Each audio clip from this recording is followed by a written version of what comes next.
ਅਗਲੀ ਜਿਹੜੀ ਕੈਟੇਗਰੀ ਆਪਾਂ NCSBN ਦੇ ਪੁਆਇੰਟ ਆਫ ਵਿਊ ਤੋਂ ਦੇਖਣੀ ਆ, ਜਿਹੜੇ ਕਿ NCLEX ਪ੍ਰੀਪੇਅਰਿੰਗ ਸਟੂਡੈਂਟਸ ਨੂੰ ਪਤਾ ਹੋਣਾ ਚਾਹੀਦਾ ਕਿ ਕੁਐਸਚਨਸ ਇਸ ਕੈਟੇਗਰੀ ਦੇ ਵਿੱਚੋਂ ਆਉਂਦੇ ਆ। ਸੇਫਟੀ ਕੈਟੇਗਰੀ ਤੁਹਾਨੂੰ ਪਤਾ ਹੋਣੀ ਚਾਹੀਦੀ ਹੈ, ਇਹਦੇ ਵਿੱਚੋਂ ਕੁਐਸਚਨਸ ਬਹੁਤ ਆਉਂਦੇ ਆ। Medication safety, administer meds safely, medications patient ਨੂੰ ਦੇਣੀ ਆ, ਸੇਫਲੀ ਮੈਡੀਕੇਸ਼ਨਸ ਉਹਨਾਂ ਨੂੰ ਐਡਮਿਨਿਸਟਰ ਕਰਨੀ ਆ। ਦੈਨ ਤੁਹਾਡਾ ਨੈਕਸਟ, ਕੋਈ ਵੀ ਤੁਸੀਂ ਬਲੱਡ ਐਂਡ ਬਲੱਡ ਪ੍ਰੋਡਕਟਸ ਦੇ ਰਹੇ ਹੋ, safe administration falls under safety।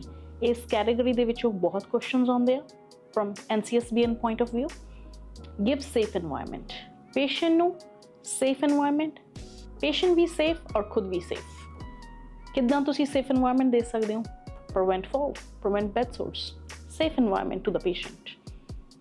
protect yourself and patient from injuries, ਆਪਦੀ ਵੀ ਪ੍ਰੋਟੈਕਸ਼ਨ ਕਰਨੀ ਆ, ਪੇਸ਼ੈਂਟ ਦੀ ਵੀ ਪ੍ਰੋਟੈਕਸ਼ਨ ਕਰਨੀ ਆ from injuries। Proper patient identification, very important. ਕੋਈ ਵੀ ਪ੍ਰੋਸੀਜਰ ਕਰ ਰਹੇ ਹੋ ਤੁਸੀਂ ਪੇਸ਼ੈਂਟ 'ਤੇ, ਤੁਸੀਂ ਪੇਸ਼ੈਂਟ ਨੂੰ ਪ੍ਰੋਸੀਜਰ ਲਈ ਭੇਜ ਰਹੇ ਹੋ, ਕੋਈ ਮੈਡੀਕੇਸ਼ਨ ਦੇ ਰਹੇ ਹੋ, ਬਲੱਡ ਦੇ ਰਹੇ ਹੋ, ਕੋਈ IV ਇਨਸਰਟ ਕਰ ਰਹੇ ਹੋ, patient proper identification very important. Use proper body mechanics, patient ਦੀ ਬੋਡੀ ਅਲਾਈਨਮੈਂਟ, ਤੁਹਾਡੀ ਬੋਡੀ ਅਲਾਈਨਮੈਂਟ, ਪੇਸ਼ੈਂਟ ਨੂੰ ਤੁਸੀਂ ਕਿਵੇਂ ਲਿਫਟ ਕਰਨੇ ਹੋ, patient positioning for lot of procedures is important। acknowledge practice errors, ਤੋਂ ਕੋਈ ਗਲਤੀ ਹੋ ਗਈ, ਗਲਤ ਮੈਡੀਕੇਸ਼ਨ ਦਿੱਤੀ ਗਈ, ਤੁਸੀਂ ਪੇਸ਼ੈਂਟ ਗਲਤੀ ਨਾਲ ਤੋਂ ਪੇਸ਼ੈਂਟ ਗਿਰ ਗਿਆ, ਉਹਨੂੰ ਆਪਦੀ ਪ੍ਰੈਕਟਿਸ ਐਰਰ ਨੂੰ ਅਕਨੋਲੇਜ ਕਰਨਾ, ਡਾਕੂਮੈਂਟ ਕਰਨਾ and work on it to improve. Follow facility policies ਤੇ ਪ੍ਰੋਸੀਜਰਸ। ਤੁਹਾਡਾ ਮੇਨ ਟੌਪਿਕ ਰਿਸਟ੍ਰੇਨਟਸ ਦਾ ਤੁਹਾਨੂੰ topic as a NCLEX student you guys should know what are restraints ਕੀ ਚੀਜ਼ਾਂ, ਕੀ policy ਤੇ ਕੀ procedures ਹੈਗੇ ਆ restraints ਦੇ। next topic ਹੈਗਾ ਆਪਣਾ infection control ਆ from NCSBN test point of view ਤੋਂ। as a ਤੁਸੀਂ NCLEX student whether LVN ਲਈ ਹੋ RN ਲਈ ਹੋ, ਤੁਹਾਨੂੰ ਪਤਾ ਹੋਣਾ ਚਾਹੀਦਾ infection control measures ਤੇ ਬਹੁਤ question ਆਉਂਦੇ ਆ।